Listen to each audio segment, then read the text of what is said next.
Ni jom ikut aku kita pergi selam sambil jalan kaki pagi, senaman ataupun sebagainya. Yuk motor masuk RSE Performance. Kan? Mai keluar. Keluar ah. RSE Performance. Kita jalan kaki. Apa nak sebut payah. ESR dah keluar dah untuk motor demak. Haram jaduh yang besar. Malengko kalau keluar ni lari aku. Ya ni orang yang jalan ni lah. Ni satu-satunya orang bagai yang jalan kaki ni. Orang bagai lain semua naik VA lah. Nak jalan kaki.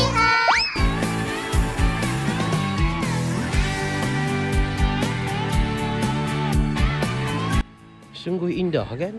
Pagi-pagi disambuti dengan kenduri. Cakap banyak tak guna. Kita sampai dengan sekelip mata. 1, 2, 3. Memang tak banyak kedai buka. Tapi ada satu kedai ni. Dia kira macam vibe aku lah. Dia kira jenis bangun pagi punya.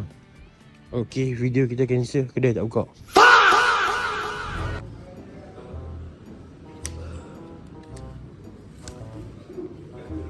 Ana Palmer collab dengan Hello Kitty weh. Hold yo.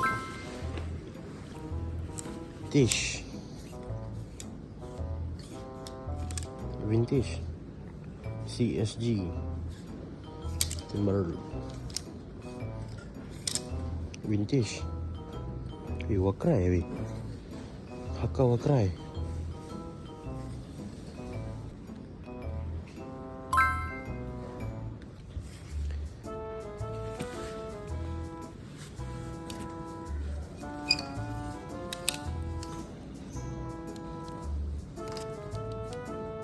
Vintage. Made in USA weh. Varsity. Ada mina-mina punya. Ini pun pada buat tak ambil lah. Macam biasa buat cakap ni. Hari ni kita selan jaket. Check out di carousel. Hak ni kuat atas lah. Bukan kuat dalam. Dia tak nampak dalam pun. Sikit-sikit lah. Boleh lah. Adidas Vintos. Aeon.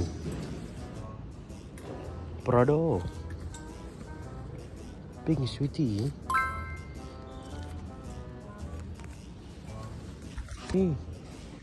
Cun. Ni bukan.